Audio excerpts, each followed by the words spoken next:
मीठी लगे मुझे तेरी बतिया, यादों में जगू तेरी सारी रतिया। सिंगर बनने का ख्याल नहीं आया था। So you're a dentist? Yes, I'm Dr. Nikita Kant. सजना दी तो को तेरी तरह से रहमान सर ने आपको डिस्कवर कैसे किया? आजा आजा दिल न छोड़े, मुझे लगता था आजा आजा दिल्ली छोड़े। मैंने कहा अच्छी बात है, क्यों इतनी खराब है, अब छोड़ ही देते हैं। फर्स्ट हिंदी गाना कौन सा गाया आपने? कुछ तो है तुझसे राबता, कुछ तो है तुझसे राबता। आई थिंक कितनी 5 लैंग्वेजेस में गाने गा लेते हो आप या ज्यादा? चाहे आप जो भी लैंग्वेज दे दो मैं गा दूंगी, मतलब जैसा आपने भी बोला राब्ता वाली सिंगर, हाँ, कितने टाइम तक वो टैग रहा था? जब तक जुगनू नहीं निकला। कुछ तो है तुझसे राबता, क्यों है ये, कैसे है ये।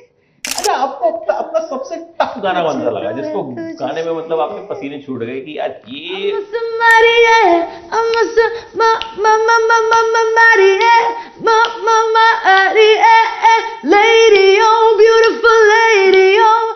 I mean that set a benchmark of difficulty, क्योंकि मैंने उसके पहले कुछ प्लेबैक गाया ही नहीं था। तो इमेजिन जिसको स्टूडियो में ही कंफर्ट नहीं है, वो एक माइक पे तमिल में हाई पिच्ड में फास्ट गाना गा रही है। इवन मार्कम पर हो कुलंबी वासम इवन कुंडलो उड़ले। आपका फेवरेट सिंगर कौन है आज की जनरेशन की बात करो तो?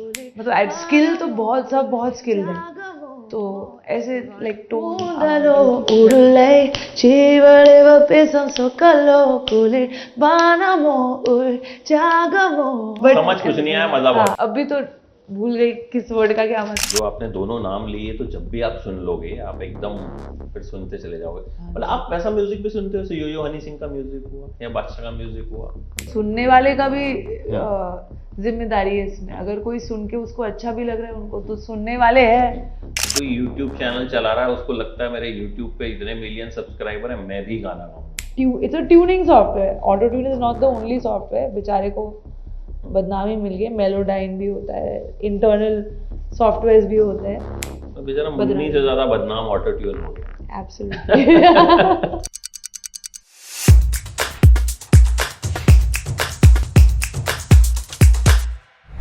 मीठी लगे मुझे तेरी बतिया, यादों में जगू तेरी सारी रतिया।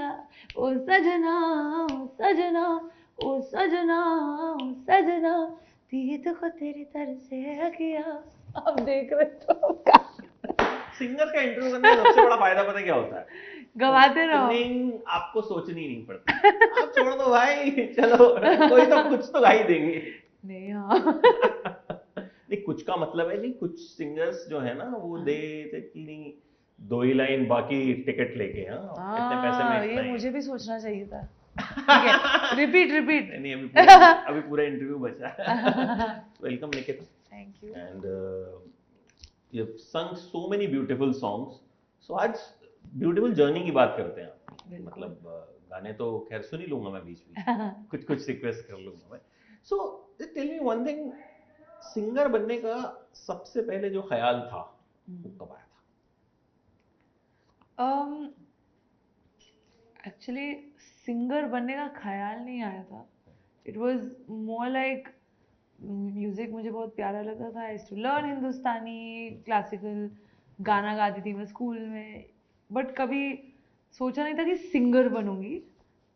मैं पढ़ाई में अच्छी थी तो साइंस किया, कॉलेज में डेंटिस्ट्री परस्यू किया मैंने। और You've done complete yes dentist, मतलब you're a dentist? Yes I am doctor Nikita Gandhi. क्या बात है, मेरे पापा को मुझे Mini डेंटिस्ट flex. बनाना था। नहीं, मम्मी पापा दोनों डेंटिस्ट हैं। अच्छा। नहीं हाँ, but not that is why I became a dentist. By elimination घूम फिर के यही मुझे जच रहा था as an option, like to be a doctor but to not, because मुझे इतना कुछ करना था, लाइक डांस में भी मन है, म्यूजिक में भी, ये वो, बट अल्टीमेटली मैं सिंगर ही बनी। मतलब इट वॉज ऑल क्वाइट, मतलब ऐसे ऑर्गेनिकली कहीं और ही चला गया करियर। तो डेंटिस्ट्री करने के बाद आपने इसको सीरियसली लिया? नहीं, या along with it. Along with हाँ दिस? जी, तो पहले बाथरूम सिंगर थे आप शुरू में? मतलब बाथरूम में भी गाती थी मैं। नहीं क्योंकि ज्यादातर तो हम में से बाथरूम सिंगर होते हैं ना हाँ, कि नहीं वही मैंने म्यूजिक सीखा है और स्कूल बैंड में थी, कॉलेज बैंड में थी, बट कॉलेज में ही लाइक साथों साथ मैं फिल्मों में काम करने लगी ड्यूरिंग कॉलेज, क्योंकि तब मैं चेन्नई में पढ़ाई कर रही थी और साइड में मैं म्यूजिक स्कूल में जाके कुछ कुछ चीज़ों में पार्टिसिपेट करती थी। तो वहाँ से रहमान सर ने मुझे मतलब सीरियस प्रोफेशनल प्रोजेक्ट्स में बुलाने लगे। काम as in you were acting और व्हाट यू वर डूइंग? आपने कहा ना फिल्मों में काम करना मैंने शुरू किया। What exactly you were doing? Singing. Music only, Yeah. singing only. Yeah, so I was not planning to, but Rahman sir called me to dub me in like छोटे छोटे scenes of films and scores, background scores में singing करते करते then my first song released in Tamil. Tamil industry में मैंने काफी composers के साथ काम किया। फिर तो हिंदी रहमान सर ने आपको डिस्कवर कैसे किया? अपने म्यूजिक स्कूल से। अच्छा, okay. So you were studying in his music school. I was studying in a dental college. Okay. But I used to go to his music school in the evening to like hang out with other musicians. And I did like a small part-time course there. तो वहाँ से उन्होंने मुझे I think कितनी 5 languages में गाने गा लेते हो आप या ज़्यादा? चाहे आप जो भी लैंग्वेज दे दो मैं गा दूंगी। मतलब वैसे तो काफी लैंग्वेजेस में गाया मैंने, सब आता नहीं है बट गा लेती हूँ। बट लेकिन आप एक चीज हम देखते हैं ना, म्यूजिक की लैंग्वेज जो होती है वो आई थिंक कई बार हमने बहुत सारे गाने ऐसे भी पॉपुलर होते हैं हमें कुछ समझ नहीं आ रहा होता, हम एंजॉय करते हैं। एग्जैक्टली।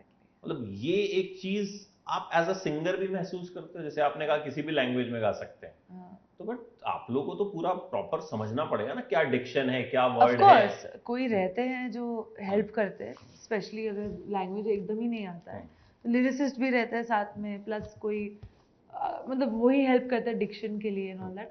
बट जैसे आपने कहा कि ना listener, as a listener when you listen to something, आप कभी कभार बिना लैंग्वेज समझे पसंद आ जाता है गाना, क्योंकि वाइब बहुत इंपॉर्टेंट होती है। मतलब महसूस इज द मेन फैक्टर ना म्यूजिक में।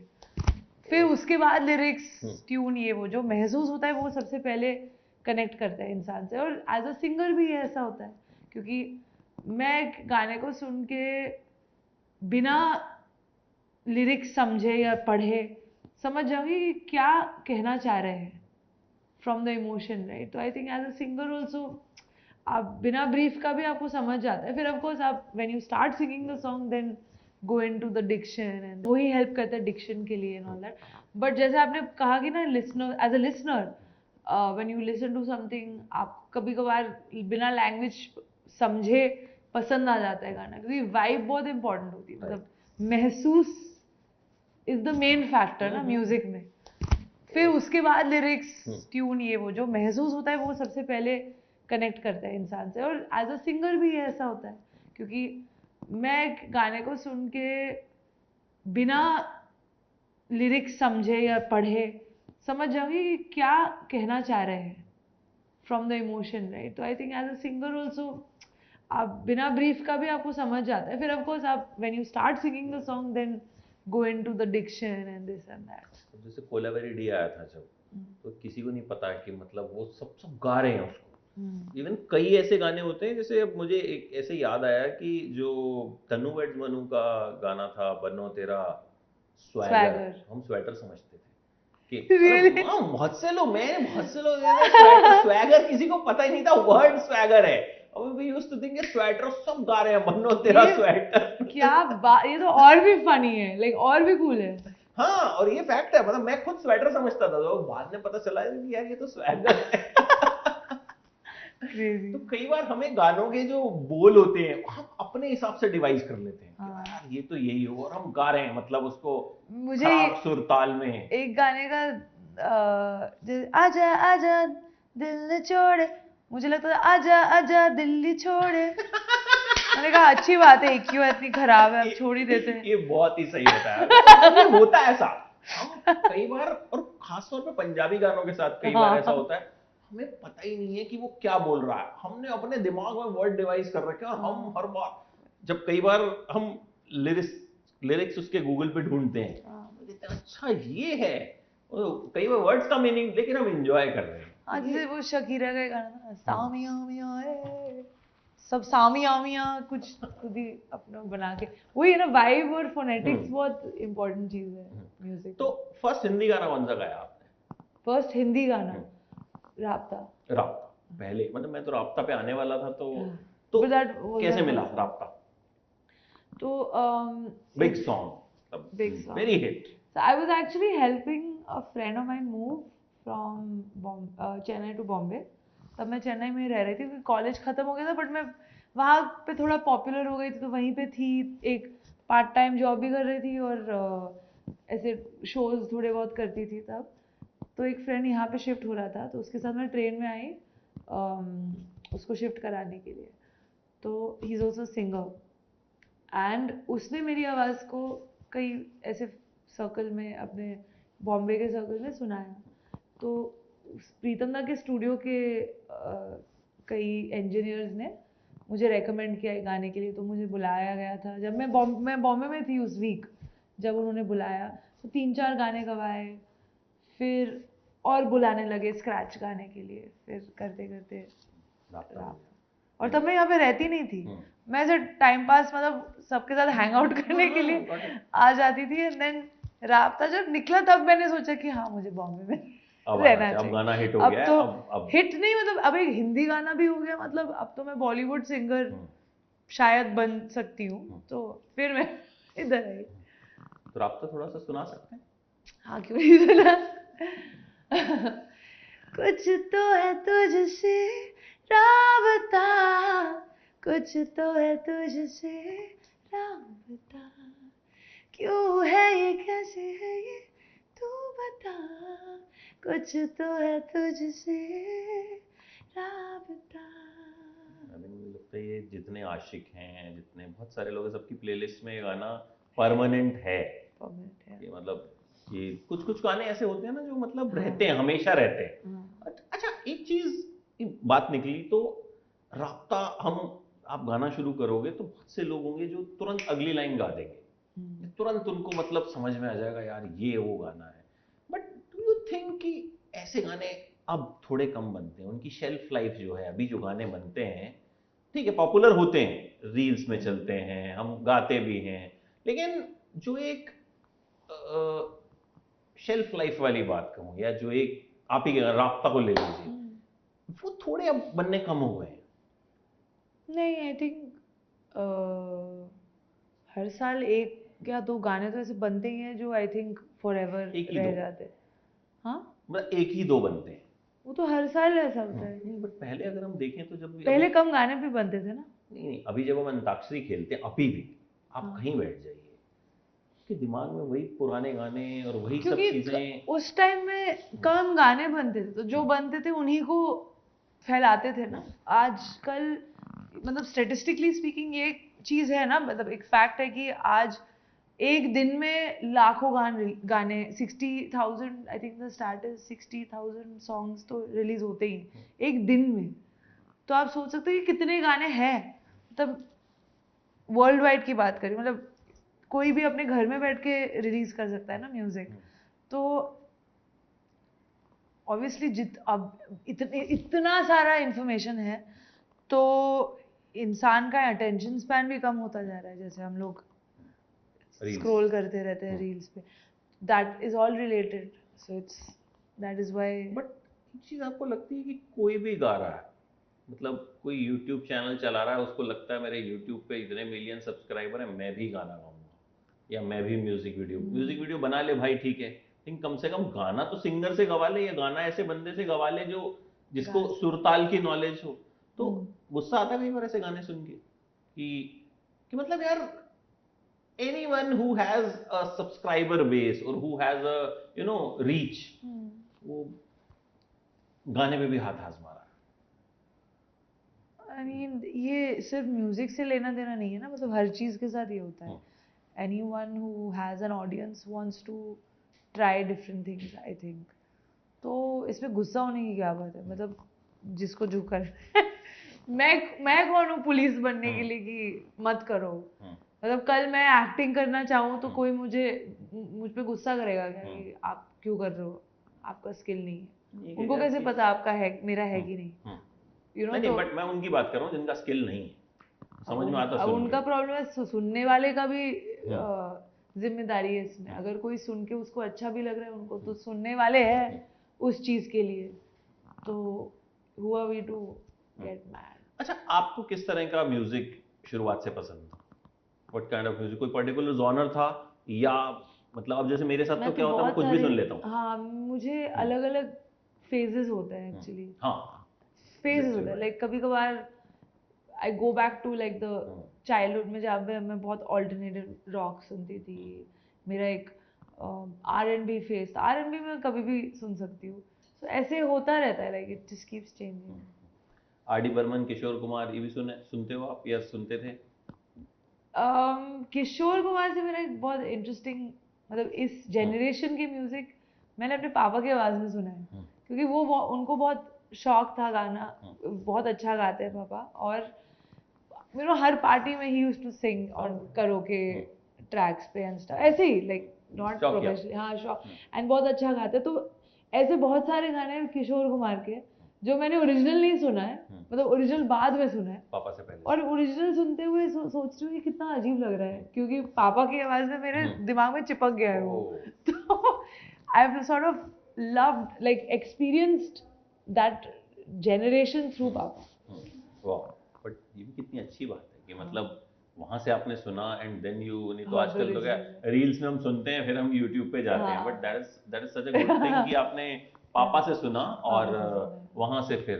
अच्छा, after Raabta you shifted to Mumbai, yes. Then how, कितनी स्ट्रगल उसके बाद रही, कितना घिसना पड़ा to get work, to establish yourself? Actually since this is not something that, like since मैंने कभी सोचा नहीं था कि मैं ये करूँगी, सिंगर बनूंगी, फिल्मों में गाऊंगी, तो मेरा कोई स्ट्रैटेजी नहीं था कि ऐसे काम करते हैं, ऐसे नहीं करते, ये करना चाहिए वो, और कोई गाइडेंस भी नहीं था इन दैट सेंस। तो जो भी मैंने किया, आई थिंक जैसे जैसे काम आता रहा, I also grew in the industry. तो राब्ता के इमीडिएटली आफ्टर दैट, एक्चुअली उसी टाइम जगह जासूस पे काम चल रहा था, तो प्रीतम उस पूरा एल्बम में मैंने बहुत सारी चीज़ें गाई। तो उसके कुछ दिन बाद ही उल्लू का, मतलब कुछ महीने बाद ही उल्लू का पट्टा निकला, घर निकला था जब हैरी में। तो actually I mean I am very grateful कि बैक टू बैक कुछ ना कुछ प्रोजेक्ट तो निकल ही रहा था, और वर्ड ऑफ माउथ से और कंपोजर्स मुझे बुलाने लगे और गाने निकलने लगे, तो वो खुद से ही काइंड ऑफ बन गया एक जर्नी। और स्लोली स्लोली मुझे भी समझ में आया, अच्छा ठीक है, सिंगर ऐसे करते हैं, दिन में क्या करना पड़ता है। ये नहीं कि मैंने लाइक खटखटाया लोगों के दरवाजे पे कि मेरे से गवाओ, क्योंकि मुझे पता ही नहीं था कि क्या करना है। तो बस जैसे बताया गया, जैसे बुलाया गया, मैं करती रही।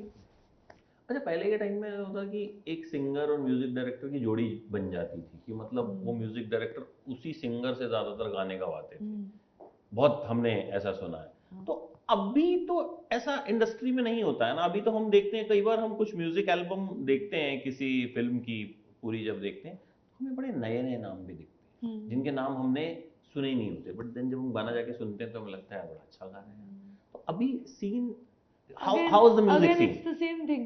There's like options, right? There's so many people. पहले 4-5 लोग ही थे पूरे इंडस्ट्री में, लाइक वो 4-5 सिंगर्स ही सब कुछ गा रहे हैं, तो वो बन ही जाता था एक कॉमरेडरी। बट अभी लाइक हजारों सिंगर्स हैं और सब काम कर रहे हैं, सब अच्छा काम कर रहे हैं, बिकॉज इतने सारे गाने, जैसे आपको बताया कि आजकल बहुत सारे गाने रिलीज हो रहे हैं। तो एक जो स्टिक करता है वो स्टिक करता है, जो नहीं करता है वो अपना टाइम लेता है, अपना जर्नी लेता है। तो दैट्स द ओनली डिफरेंस, इसलिए आजकल वो कम दिखता है। Shows, how you enjoy shows? करते हो आप? कितना बहुत करती हूँ मैं। कितना एंजॉय करते हो? बहुत एंजॉय करती हूँ। I think that is one aspect, क्योंकि बाकी सब kind of happened, you know, like मतलब मैं डिस्कवर करती रही कि अच्छा ये भी होता है, ऐसे होता है। बट स्टेज पे जब मैं जाती हूँ, मुझे अलग लेवल का मज़ा आता है। और क्योंकि लाइव परफॉर्मेंस का एक फीलिंग ही अलग है, लोगों के साथ कनेक्ट करना, साथ में गाना, डांस करना, ऐसे पसीने छूट रहे हैं, और मतलब एक पागल बनती है वो, और वो मुझे बहुत, मतलब बहुत क्रेजी लगता है। डर होता है स्टेज परफॉर्मेंस में बिल्कुल होता है, अभी भी होता है। कि अगर आज हर एक का अच्छा दिन और बुरा दिन होता है, हर फिल्म अच्छी नहीं होती, हर गाना अच्छा नहीं होता। I mean even if Sachin Tendulkar वो भी कभी जीरो पे आउट होते, तो कभी डर रहता है यार कि आज अगर मतलब वो मूड नहीं बना तो कहीं अंडे टमाटर सामने से आ रहे हो। हालांकि ऐसा फिल्मों में ही होता है, मैंने ऐसा रियल में नहीं देखा बहुत, बट इस तरह का डर कभी रहता है कि मैं इतने ऑडियंस के सामने हूँ, आज अगर कुछ मजा नहीं आया तो। अच्छी बात है कि I mean obviously after a point अपनी डिस्कोग्राफी जब थोड़ा बहुत बन जाता है तो लोग आपको बुलाते हैं क्योंकि आपके गाने यस सुनने, यस ऑब्वियसली। तो वो थोड़ा अब कम होता है वो स्केयर कि कनेक्ट करूंगी कि नहीं करूंगी। क्योंकि शुरू में ज़्यादा होता था ऑफ कोर्स, क्योंकि जब एक दो गाने ही रिलीज हुए हैं तो मैं बस कवर्स ही कर रही हूँ मोस्टली। वो एक गाने के लिए बुलाया है नो राब्ता वाली सिंगर, बाकी तो मैं I am just kind of doing it on the flow types. तो तब ज़्यादा डर लगता था ऑब्वियसली, बिकॉज आप कनेक्ट करने की कोशिश कर रहे हो हर ऑडियंस के साथ। बट वो भी एक सच अ ब्यूटीफुल जर्नी कि तब वहाँ से यहाँ तक आना। और अब जब मैं स्टेज पे जाती हूँ तो कभी कभार लाइक अभी मैंने बंदिश बैंडिट्स में गाया है और मैं कॉर्पोरेट शो कर रही थी, तो उसमें मुझे एक मेंटालिटी में पहले से ही होता है कि हाँ मुझे पता है कि उतना कनेक्ट शायद नहीं भी हो, क्योंकि लोग इधर कॉर्पोरेट नॉट अ कॉलेज जहाँ पे सब तुमको सुनने आ रहे हैं, शायद पार्टी करने आ रहे हैं, यू नो, तो आपको शायद नहीं सुनने आ रहे हैं स्पेसिफिकली। तो मैं उसी माइंडसेट से घुसी स्टेज पे कि सबको पार्टी कराना है, नचाना है, व्हाटएवर। तो एक दो अच्छे मतलब सोलफुल गाने गा के तो फिर कोई सामने आके मुझे बोले कि प्लीज सिंग खामखा, which is like a ballad, like a serious song from बंदिश बैंडिट्स। तो प्लीज सिंग खामखा ने दो तीन आया खामखा, तो मैंने वो गाना गाया एक कॉर्पोरेट शो में, जो was such a win for me कि I came with the mentality कि ठीक है ना, वैसा लव शायद नहीं मिलेगा आज क्योंकि it's a different kind of setup, but वो भी मिला। तो ऐसे भी होता है कि आप जाते हो विथ दैट लो एक्सपेक्टेशन और कभी कभी people surprise you and then it's awesome. जैसा आपने अभी बोला राब्ता वाली सिंगर, हाँ, कितने टाइम तक वो टैग रहा था? जब तक जुगनू नहीं निकला। उसके बाद राब्ता और जुगनू वाली सिंगर। हाँ, उसके बाद काफी टाइम से जुगनू वाली सिंगर बन गई। अच्छा। अभी आई थिंक इतने सारे गाने आ गए और अलग अलग टाइप के कि होपफुली पीपल जस्ट कॉल मी निकिता। मैं वही कह रहा हूँ, निकिता गांधी। अच्छा, ऑटो ट्यून के बारे में व्हाट आर योर थॉट्स? क्या करती है ऑटो ट्यून एग्जैक्टली? मतलब क्योंकि हम सुनते हैं, कभी मैंने किसी से सुना बेचारा ऑटो ट्यून उसका बदनाम हो गया। हाँ, बदनाम ज्यादा है, जबकि मुझे किसी ने बोला कि उससे हम थोड़ा बहुत करेक्ट कर सकते हैं, ऐसा नहीं है कि बेसुरे को हम एकदम सुर ताल में ले आएंगे। करेक्ट। तो auto tuning is a plug in, it's a software जो वॉइस पे यूज किया जाता है। But the thing is it has many knobs, मतलब many, actually it's a tuning software. Auto tune is not the only software, बेचारे को बदनामी मिल गई। मेलोडाइन भी होता है, इंटरनल सॉफ्टवेयर भी होते हैं जो करेक्ट करता है पिच को। तो उसमें काफ़ी पैरामीटर्स होते हैं, जैसे गाड़ी में स्पीडोमीटर होता है, तो आप 20 पे भी चला सकते हो, आप 200 पे भी चला सकते हो ना, फर्क तो होता है। तो वैसे जैसे आप गाड़ी को रेव करें तो आपका मीटर भी चेंज होता है ना according to, so these are all parameters which change the experience. तो आप इसमें भी है, तो आप एक वॉइस को हल्के से भी ट्यून कर सकते हो जिसमें थोड़ा बहुत वो मिक्स में बैठ जाए। एक टेक्निकल चीज़ है, मतलब अब आप सोचो आजकल के ज़माने में 90% चीज़ें लाइव नहीं है, जैसे पहले सब म्यूजिशियंस लाइव गाते थे, मतलब गाना भी लाइव हो रहा है, गिटार भी लाइव हो रहा है, सबकी ट्यूनिंग, ये बहुत फिजिक्स वाली चीज़ है, साइंटिफिक चीज़ है, सबकी ट्यूनिंग नेचुरल है। मतलब गिटार की भी थोड़ा हल्का बेसुरा हो सकता है क्योंकि it's an acoustic instrument, piano is an acoustic instrument, तो उसकी ट्यूनिंग इम्परफेक्शन होगी ही। तो वो जैसे आप अगर पुराने गानों को ध्यान से सुनो, अच्छा भी लगता है, रॉ भी लगता है। कई गाने हैं जिसमें बेसुरा भी गाया हुआ है क्योंकि वैसे ही रिकॉर्ड किया, बट वो खराब नहीं लगता है क्योंकि सबकी ट्यूनिंग नेचुरल है। तो फ्रीक्वेंसीज मतलब कि जो है उसकी हार्मनी बन जाती, मतलब एक सिंक्रोनाइज्ड हो जाता है। मैं ज़्यादा डिटेल में नहीं जाऊंगी, बट क्या होता है कि जब आप आजकल के रिकॉर्डिंग्स में most of the production is not acoustic, right? वो लैपटॉप में प्रोड्यूस करते हैं beats and this and that, तो इन सब चीज़ों की ट्यूनिंग एकदम 100% है, मतलब हिला नहीं है। तो अगर एक वॉइस पूरे सेशन में आपका वॉइस ही नेचुरल है और बाकी चीज़ें कंप्यूटराइज्ड है, तो वो अनवियर्ड सुनाई ही देगा। आप जितना भी सुर में गा लो वो बेसुरा लगेगा। तो सबकी वॉइस पे थोड़ा थोड़ा हल्का डालते हैं ताकि वो मिक्स में बैठे। This is the actual use of auto tune. Now there is always use, abuse, misuse, so lot of, and sometimes अच्छा भी लगता है। कई जैसे एक गाना है जो हिट हो गया था, सजना भी जा, उसमें एकदम 100% दिया हुआ है ऑटो ट्यून, बट वो फॉर सम रीजन उस गाने की वाइब ही है। बहुत चला हुआ है अभी हाँ, भी, मतलब आ जाए नहीं तो लगता तेरे, वो तो पूरा ऑटो ट्यून 100, मतलब जो भी सॉफ्टवेयर यूज किया है, शायद ऑटो ट्यून नहीं यूज किया है, कुछ और यूज किया, बट वही उस गाने का वाइब है। तो ये वाइब से बहुत डिपेंडेंट होते हैं। तो कई लोग भी इस चीज को मतलब गलत तरीके से यूज करते हैं या अपने तरीके से यूज करते हैं, तो वो बेचारा मुन्नी से ज्यादा बदनाम ऑटो ट्यून हो गया। एब्सोल्युटली। अच्छा, आपको अपना सबसे टफ गाना कौन सा लगा जिसको गाने में मतलब आपके पसीने छूट गए कि यार ये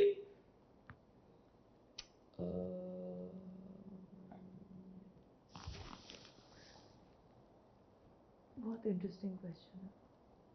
मेरा एक्चुअली सबसे पहला गाना जो था, राब्ता नहीं, लेडियो, तमिल में, द तमिल वाला, वो मेरे लिए शायद, I mean that set a benchmark of difficulty, क्योंकि मैंने उसके पहले कुछ प्लेबैक गाया ही नहीं था। तो इमेजिन जिसको स्टूडियो में ही कंफर्ट नहीं है, वो एक माइक पे तमिल में हाई पिच्ड में फास्ट गाना गा रही है।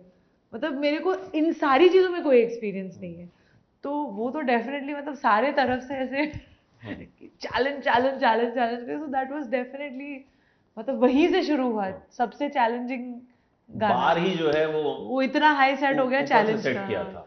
अब तो सुना सकते हो गाना अगर? हाँ, I'm a somebody, I'm a somebody,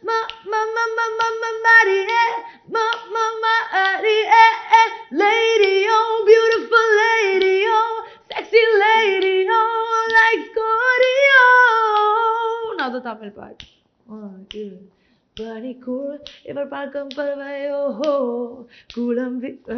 Panikul, ibar parkam parvayo, kulambi, vasam ibar kundalo, urule, chivar ibar pesam sokalo, kuli, banamo, ur, jagamo, and it goes on. But समझ कुछ नहीं आया, मजा बहुत आया। मुझे भी समझ में, मतलब अभी तो भूल गई किस वर्ड का क्या मतलब। सेक्सी लेडी हो बस मुझे समझ में आ गया। हाँ, मतलब वो कोरस है, बट हाँ वो बहुत चैलेंजिंग रिकॉर्डिंग था मेरे लिए। बट आई थिंक स्पेशल भी रहा बिकॉज वो फर्स्ट था, उसके बाद 100% बहुत स्पेशल। You took off. आपका फेवरेट सिंगर कौन है आज की जनरेशन की बात करो तो? आज की जनरेशन, आई थिंक आज की जनरेशन तो पता नहीं, but as a listener I love Rekha ji's voice. उनकी आवाज़ में बहुत पसंद है मुझे। Something so sexy about her voice. Abida Parveen ji मुझे बहुत पसंद है। ऐसे मुझे आवाज़ों में मतलब स्किल तो बहुत स्किल्ड है, तो ऐसे लाइक टोन, आवाज़। इनकी तो खैर जो आपने दोनों नाम लिए, तो जब भी आप सुन लोगे आप एकदम फिर सुनते चले जाओगे। मतलब आप वैसा म्यूजिक भी सुनते हो, यो यो हनी सिंह का म्यूजिक हुआ या बादशाह का म्यूजिक हुआ, इस तरह कभी कभार लाइक मैं कई पंजाबी आर्टिस्ट्स को सुनती हूँ जो थोड़े अंडरग्राउंड है, इतने फेमस नहीं है। एक आर्टिस्ट है वाजिर जो आया था एपी, मेरे बाद उसने परफॉर्म किया था, उसको मैं बहुत सुनती हूँ। ऐसे 2-3 आर्टिस्ट है, मतलब कुछ आर्टिस्ट के 1-2 गाने मुझे बहुत पसंद है, तो कीप एक्सप्लोरिंग। कोई ऐसा गाना जो किसी और ने गाया हो, आपको लगा कि यार मैं गाती तो, मतलब यू वांटेड टू सिंग, कोई ऐसा गाना? that I would have wanted to sing. हाँ, that you would have wanted to sing, कि मतलब ऐसा नहीं कि उसने खराब गाया या कुछ है, आपको लगा कि यार ये मुझे मिलता तो मतलब मजा आता.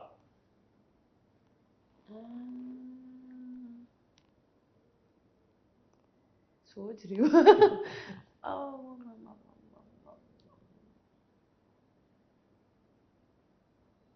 What tough question है ये.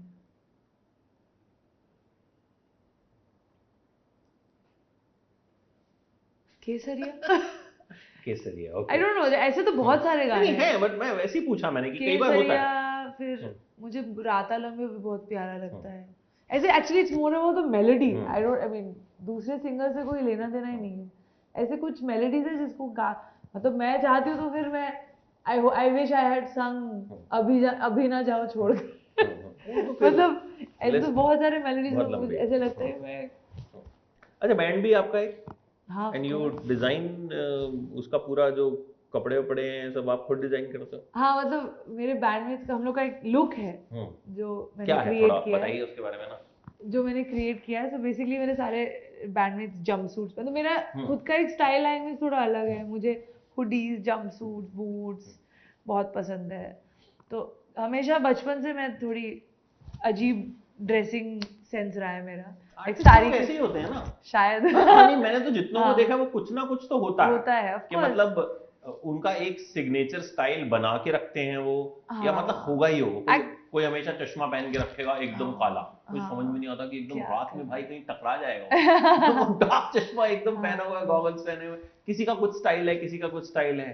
तो ये कैसे आपने तो मेरा I think it all comes from मतलब your upbringing, your influences, right. जैसे बचपन में मैं ओडिसी सीखती थी तो मेरी टीचर जो थी एकदम बहुत काजल पहनती थी, बन में एक स्टिक लगाती थी. तो बहुत टाइम से मैं बन में स्टिक लगाना शुरू की क्योंकि मुझे वो बहुत अट्रैक्टिव लगता था. और बहुत अभी मैं बहुत काजल लगाती हूँ, बड़े बड़े, बिकॉज मैं डांस सीखती थी तो मुझे आदत है बड़े बड़े आँख बनाने की, मतलब स्टेज के लिए. तो मैं जब गाना भी गाती हूँ स्टेज पे, मुझे अपना मेकअप करने में, आँख बनाने में बहुत ऐसे पूजा लगता है, यू नो. तो ये जो तैयारी है ये सब related to your art form है. तो इसीलिए मुझे लगा कि जो मैंने एक विजुअल एक्सपीरियंस बनाया है अपने शोज़ का, विच आई कॉल निकी वर्स, उसमें मतलब मेरे बैंडमेट्स जर्सीज पहनते हैं, वनजीज, और येलो वनजीज पहनते हैं क्योंकि मेरा हाउस का कलर येलो था. मतलब स्कूल में जो था, तो मैं अपने मम्मी पापा को भी येलो पहनाती थी जब मैं छोटी थी, क्योंकि it's like a solidarity thing. तो मैं वो कंटिन्यूटी लाया. मैंने कैप बनाया जिसमें खुद से ही स्टिच करके निकी लिखा. और आज कोइंसिडेंटली मैंने मतलब मुझे कपड़े डिजाइन करना, स्टिच करना बहुत पसंद है, तो ये भी मैंने बनाया, which is like I don't know. So I end up styling my look and the whole but look. आपको लगता है इसका एक फायदा ये होता है कि अगर आर्टिस्ट खुद ही बहुत एकदम स्टाइलिश है, ट्रेंडी है, फिर जब शोज होते हैं तो वहां भी एक हेल्प मिलती है. जैसे अभी हम देखते हैं दिलजीत के जब शोज होते हैं या किसी के भी शोज होते हैं तो वो खुद ही में स्टार है. मतलब they are not just a playback voice, वो अपने आप में कंप्लीट आर्टिस्ट है. स्टेज पे लोग उसको देखने के लिए उसने क्या पहना है क्या नहीं है, एक एडेड एडवांटेज होता है इसका. You agree? I mean, I don't know. Of course, it's an advantage, and it is who you are. मतलब I think like आपने बोला ना कि हर आर्टिस्ट का तो कुछ quirky होता ही है. वो that's what makes you you. You know, that's how people connect with you because they get to see everything about you, not just कि आपकी आवाज़ बहुत अच्छी है, wow. You know, आप कैसे बात करते हो, are you funny, are you weird, आपका कुछ अजीब सा OCD है क्या, आप कुछ अजीब पहनने का एक सिग्नेचर होता है सबका. तो वो चीज़ डेफिनेटली बाहर आना चाहिए. लास्टली अब और कौन कौन से गानों पे काम चल रहा है और कौन कौन से आने वाले हैं, which you can disclose? So I have two exciting things to disclose. Yes. One is I'm starting a duo which is like another kind of entity उन्हें, जिसमें गाने folk hip hop genre के हैं. तो with the same artist that I helped move to Bombay actually. Okay. तो हम लोग साथ में बहुत साल काम किए. तो we're gonna start a duo which is very different क्योंकि उन गानों को हमने co-compose किया है, मैंने produce किया है. तो मैं you'll get to see me as more than just a singer basically. और काफ़ी quirky गाने हैं. तो ये अभी Feb end में launch होने वाला है. और उसके अलावा एक म्यूजिक फेस्टिवल क्यूरेट कर रही हूँ मैं. Oh, wow. Which is by women for women. मतलब पूरा festival will be only women. Oh. And तो आप नहीं आ सकते. हम देखेंगे. हम आप आफ्टर पार्टी में आ सकते हैं. हम एक आफ्टर पार्टी रख रहे हैं स्पोमो वालों के लिए. कहाँ पे हो रहा है ये बैंगलोर में हो रहा है. Oh, wow. 29. Very interesting concept. Yeah, कि so- मतलब all women. All women, by women, for women, and so मतलब we are trying to make sure that even crew, technician, हाँ, security, everything is women. Great. I look forward to Yeah, that. so- कि मतलब look forward का मतलब अब दूर से देख पाऊंगा या जो आप हाँ, जो दूर वीडियोस से- आएंगे वही देख पाएंगे हम लोग. हमने ये अभी प्लान किया कि हम एक एनक्लोजर बनाएंगे जहाँ पे वेटिंग रूम, अगर कोई आए साथ में तो उनको वेटिंग रूम में वहाँ पे शायद हम लोग फीफा लगा देंगे लड़कों Oh, के लिए. wow. आप लोग उधर वेट करो, हम लोग फेस्टिवल देख के आते हैं. Done. Great. So all the best for that. Thank you. And Thank keep you. singing good songs, Thank you. soulful songs, Thank you. and Thank be as trendy as you are. Thank you so Thanks much. a lot. It was lovely talking to you. Thank you so much. Thank Thanks. you.